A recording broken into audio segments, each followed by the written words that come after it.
Greetings, Internet Faithful. This is some guy named Rob from On Your Marks Wrestling, and I know what you're thinking. Rob, where the hell have you been? It's been like 2 weeks since you've put out a video. The last thing you really put out of any consequence was a rebooking of Monday Night Raw, and we haven't heard from you since. And you're right, and I owe you an explanation. So here goes. There's actually a couple of factors in my somewhat unplanned, unscheduled, and unannounced leave of absence that I took from the channel over the past 10 days or so. Part of it is professional. Actually, a large part of it is professionally based, and some of it is just personal. I'll get to the personal one a little bit later because it's a longer bit of the video. The short story long on the professional side of things is I work in IT for the government, and right now the government is getting ready to do a summer recess for Parliament.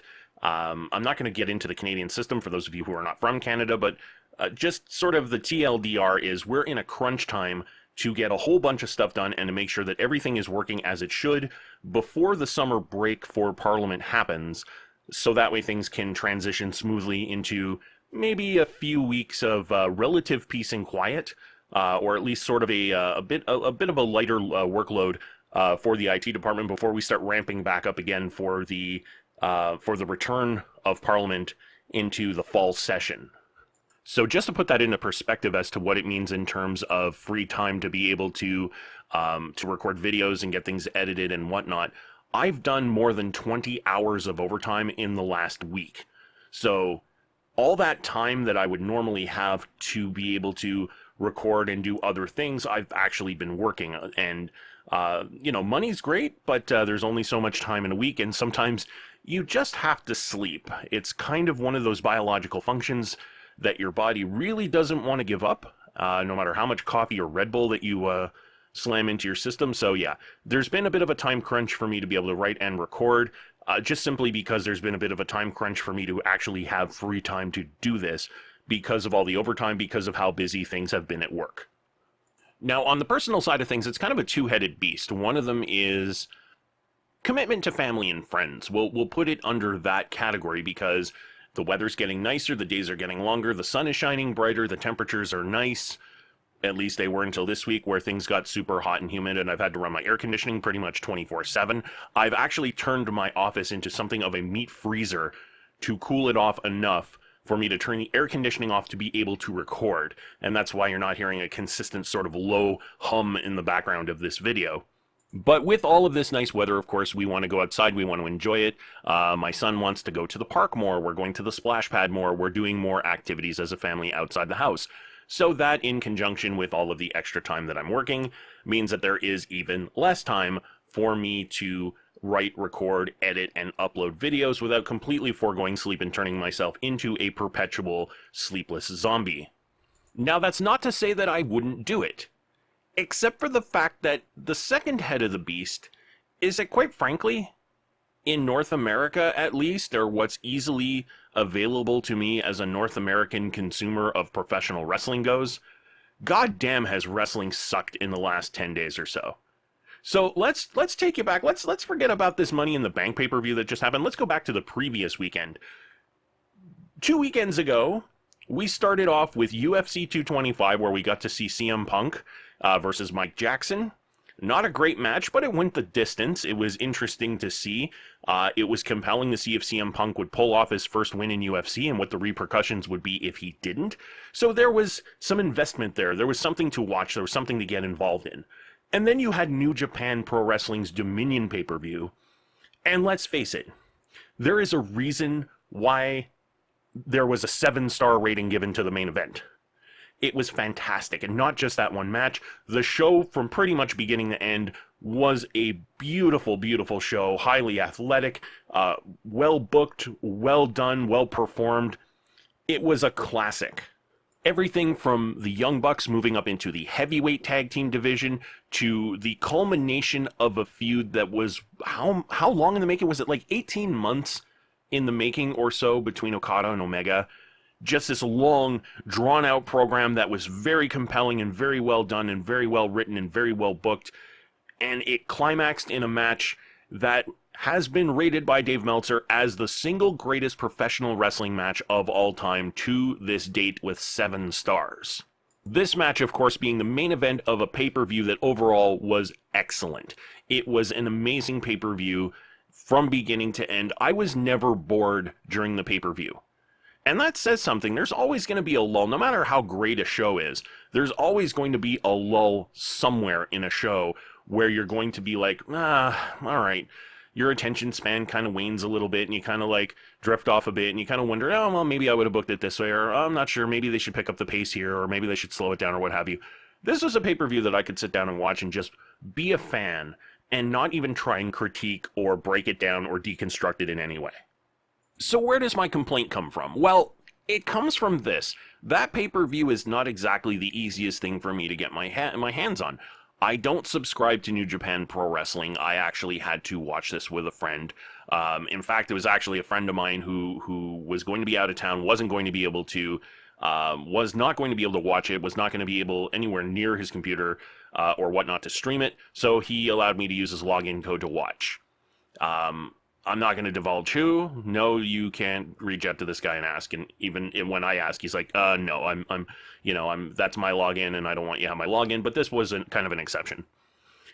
So it's not something that I would readily have on hand to be able to watch just whenever I felt like it, unless I decide to pony up the money for an additional subscription. So what I was left with was what happened after Dominion. Well, you got Monday Night Raw and you got SmackDown. You got go-home shows for a pay-per-view that both shows were very, very pedestrian. They were essentially 3 and 2 hour long infomercials for the WWE network and nothing more. To the point where they are running commercials for the pay-per-views during the better matches of the show. The better matches of the show, the moments that are more compelling to watch, are actually being interrupted for advertising for a network event that I'm going to be watching pretty much anyway, because I've subscribed to the network, so I may as well get my money's worth, or at least try.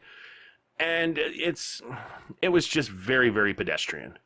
205 Live and NXT last week were okay. They weren't fantastic shows, but I get it. They were kind of their own go-home show heading into the pay-per-view, although 205 Live never gets invited to the party anymore for some reason. I don't know who they pissed off to be left off of these pay-per-views that are now stretching into the 4-hour mark, but that's an entirely different subject. And even Impact Wrestling this week kind of disappointed me a little bit, because even though the show had some great moments, they did a couple things that I really thought that they would hold off on. For example, the ongoing storyline of who's been attacking people backstage. I thought that they were going to drag this out to Slammiversary and have a really big reveal, have something really big, really important, debut a new wrestler at a major show to kind of set the tempo for what's coming up following the pay-per-view. Instead, it's kind of revealed in the last 2 minutes of the show, and it's done in a taped backstage segment, which made no sense from a logical point of view, based on everything.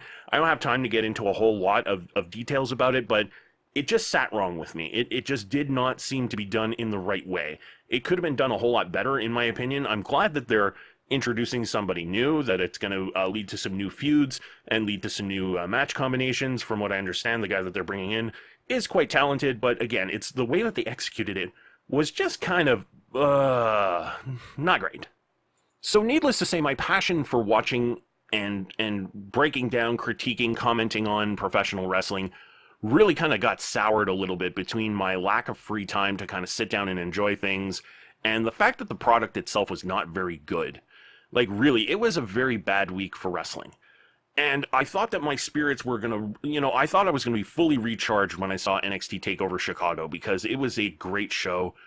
Again, only one match on it that I thought was a little bit underwhelming as far as the booking and execution goes, that being the women's title match, or the women's NXT title match, which I thought could have been better. It was kind of half-baked. It needed a little bit more time to go, but I understand why they had to keep it the way they did, because of the main event. But even at that, the match itself was not bad. The match was just maybe a notch or two below what every other match on the card was. Of course, the other matches on the card were absolutely fantastic. And I can feel that passion coming back and thinking, okay, things are going to be right again with the wrestling world. The forces are realigning. It was a bad slump. They're pulling out of it. We're getting somewhere. We're going to move forward. And then Money in the Bank happened. Now, I'm going to start off right away by saying at the very least, Money in the Bank was not nearly as bad as Backlash, but that's kind of like saying that getting herpes is not quite as bad as contracting AIDS. I have no earthly idea why they thought that it was a good idea to extend this pay-per-view to 4 hours between 7 and 11:15-ish, when quite frankly, the first two matches of the main show should have been on the pre-show. Daniel Bryan versus Big Cass and Bobby Lashley versus Sami Zayn, that's kickoff show bullshit. That's not main pay-per-view stuff. That was main pay-per-view. That, back in the day, like in the classic era of the WWF, when you were in like, the late 80s to early 90s, yeah, you could make a point that those were main roster, main pay-per-view card caliber matches. Because if you go back to those types of pay-per-views like WrestleMania 2, 3, and not 4, but like 1, 2, and 3, yeah, you had some filler matches on the card. There were some things that, quite frankly, did not belong on a full-scale pay-per-view. Or when when the WWE started going monthly with the in-your-house pay-per-views just before the Attitude Era really kicked off, yeah, you had a lot of clunkers that made it to a main show. This isn't that time anymore. People are expecting more, and quite frankly, the matches were terrible.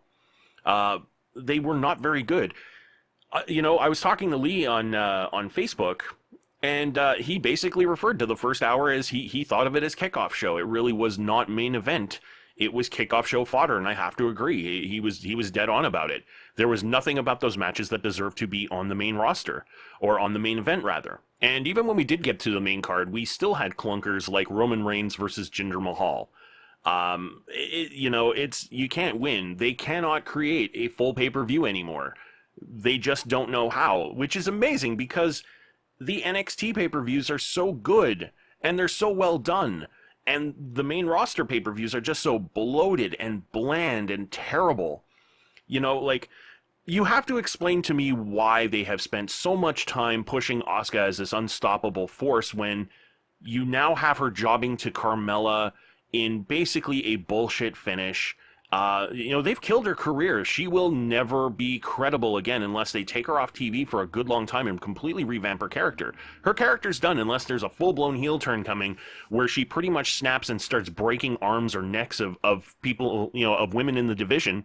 She's done. She is now relegated to B- level at best. She is below the Becky Lynches who constantly lose all their matches. She's now almost at the same spot that they're putting, Dana Brooke in, where it's like you're gonna be lucky to get her on TV from time to time, after one of the longest undefeated streaks going. And then you have the whole thing with the Nia Jax, Ronda Rousey, and of course the cash in of the women's Money in the Bank contract by Alexa Bliss. This is a complete clusterfuck from a booking perspective. Bliss is clearly still a heel. Does that mean that Nia Jax is a face again? Are we going to re-extend the feud between Alexa Bliss and Nia Jax that no one was really particularly interested following WrestleMania anyway? Are we keeping Ronda Rousey in the title picture? Because let's face it, it was somewhat credible to have Ronda Rousey going up against Nia Jax, who's much bigger, much stronger. Ronda Rousey can snap Alexa Bliss like a twig. There's a problem here. They have completely fucked up their women's division since WrestleMania. The women's division used to be what carried Monday Night Raw and SmackDown. It used to be why a lot of people tuned in, because the booking was actually pretty decent. The booking was good. The matches were pretty good. Ever since WrestleMania, the women's division has been a complete and utter shit show. They don't know where they're going with all of this. Suddenly, Carmella has gone from being a complete goofball throwback kind of, like Jersey Shore ripoff, and Jersey Shore hasn't been popular in like 8 years anyway, to suddenly being like this devious mastermind heel, who still has like 4 moves, but is able to beat absolutely everybody? What? That makes no goddamn sense. Nothing is making sense anymore on the main roster, and it's really, really hard to keep interest going. But with all that being said, I am committed to this channel. I'm going to have to revamp my posting schedule so that way I can fit it into my busier summer schedule. I'm probably going to have to pull back to like 2 or 3 updates a week where I'm going to have to sort of group things together. I'm going to come up with a schedule of sorts. So recaps are going to be grouped together. Things are going to, there's going to be lots of maybe shorter editorial type of things, maybe 2-3 minute videos where maybe I'll answer questions or just talk about little things that come to mind. Very, very like mini quick hit videos, quick cuts, sort of quick takes, hot takes, whatever it is that you want to call it. but I will be getting out some updates. All of this was basically to say I haven't given up on the channel, in spite of the fact that the WWE seems to have given up on its audience in the wake of making $2.5 billion over the next 5 years in TV deals, because they don't give a shit about rating quality anymore. They've made their money. So anyway, short story long, which is something I'm very, very good at. I will be coming back. There will be more content from me. It's just going to be a little bit further spread out, and it's going to be more of a hodgepodge of ideas and things rather than, you know, event critique, event critique, event critique. So that's the story. I'm sticking with it, and until next time, I'm some guy named Rob. Take it easy.